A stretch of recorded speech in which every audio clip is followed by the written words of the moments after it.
Do you remember about him? Maybe you're too young. He used to be the best back in the days, when toys were popular.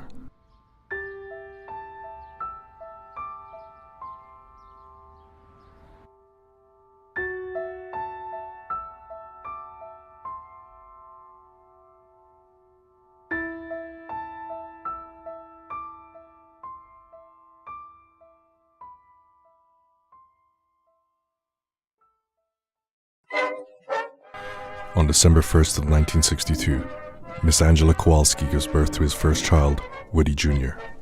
You can see her in this picture. She's the third doll on your right. Her husband, Woody Sr., was a television star in the 1950s.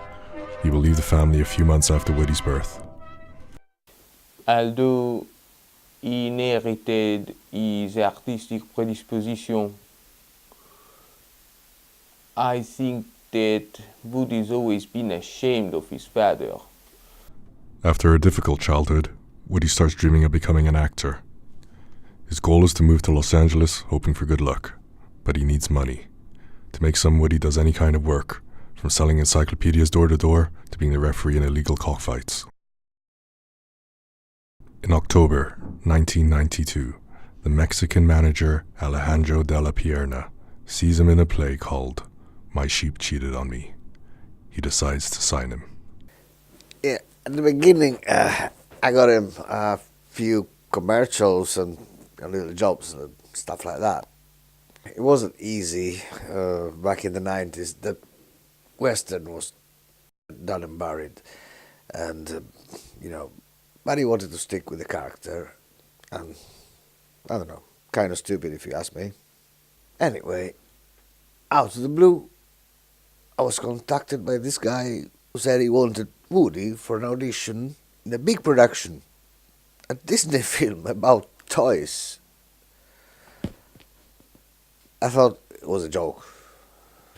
Yeah, we were roommates at the time actually, sharing a really small apartment, but it was all we could afford at the time. He was a waiter in a Polish, Chinese, Italian restaurant. He hated it, but he needed the money for acting classes.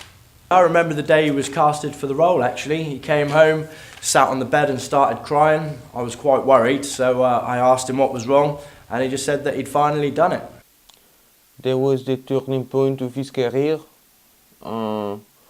It was very brave by the studios to cast such an unknown actor for that film. Film vraiment ambitious, very ambitious. But I think they won their bet. Oh, he surprised everyone. Since the first day of shooting, everybody said he was born for that role. Yeah, something autobiographical in it. Just like the character, he felt like he didn't deserve to be left behind by the showbiz. During the shooting of the first Toy Story movie, Woody met two people who are going to change his life: Buzz Lightyear and Bo Peep. Yeah, I never really did get on with Buzz. It's nothing to do with what happened later. I just saw him as a very distant person. Woods and I, we grew up in the suburbs. It was a distant cry from the city where Buzz was at in showbiz. I was never really get on. Every time I tried to speak to him, I used to get the feeling that he was screwing with me. I couldn't really make my mind up with him, really.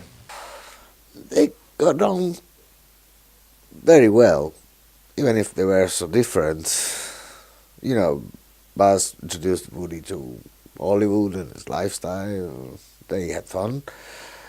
Only that Woody, for some reason, always felt overshadowed by Buzz. Even if, for me, Woody was the most talented of the two. But I think that Woody felt like kind of jealous of his, how can I say it, technological charisma.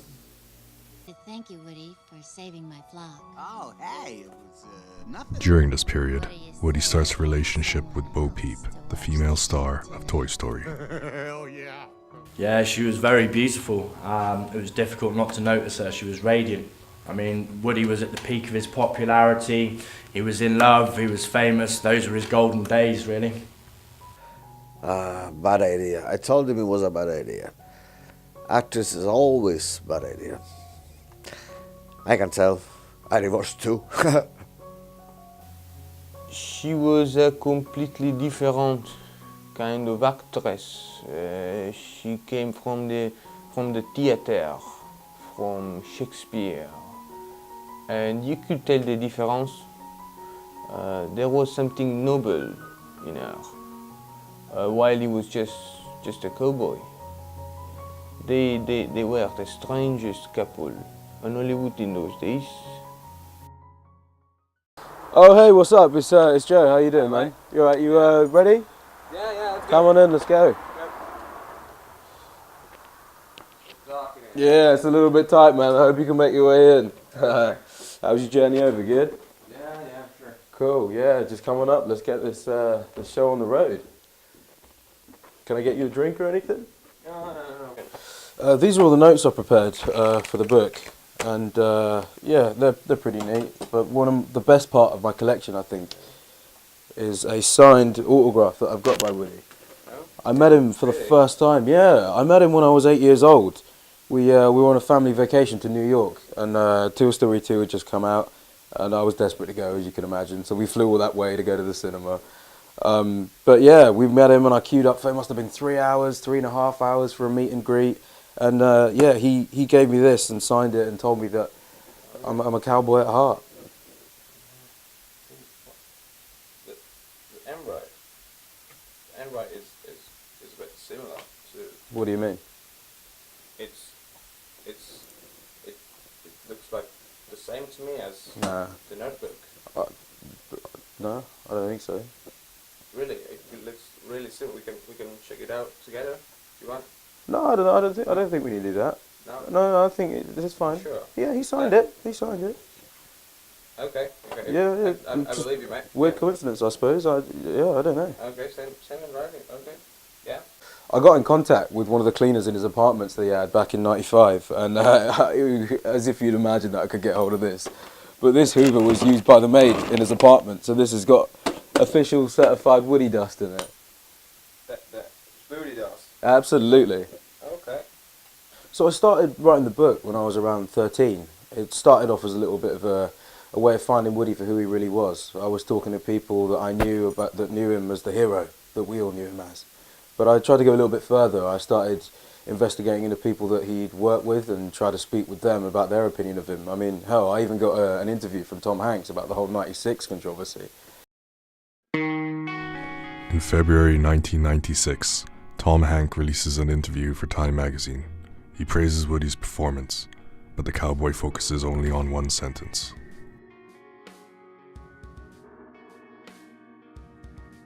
Woody is a passionate guy who throws himself into every action.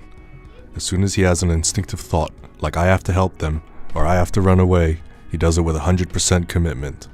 You gotta love that about anybody. What's great is I get credit for the way the character and the humor comes off. He was obsessed by it. He started going around asking people how much money they gave Tom Hanks for the dubbing. He contacted other toys and puppets, like Kermit the Frog, Alf, that horror doll, what you call it, Chucky. And how did he do it even? He was trying to understand if it was a common thing, and actors like Tom Hanks got all the credits over their job. And he fought really hard, and he fought hard for the rights of all toys in show business. I've got to say, I'm really, really proud of him for that. It was epic. In 1998, Woody and his movement for inanimate people rights sues the most important Hollywood production companies.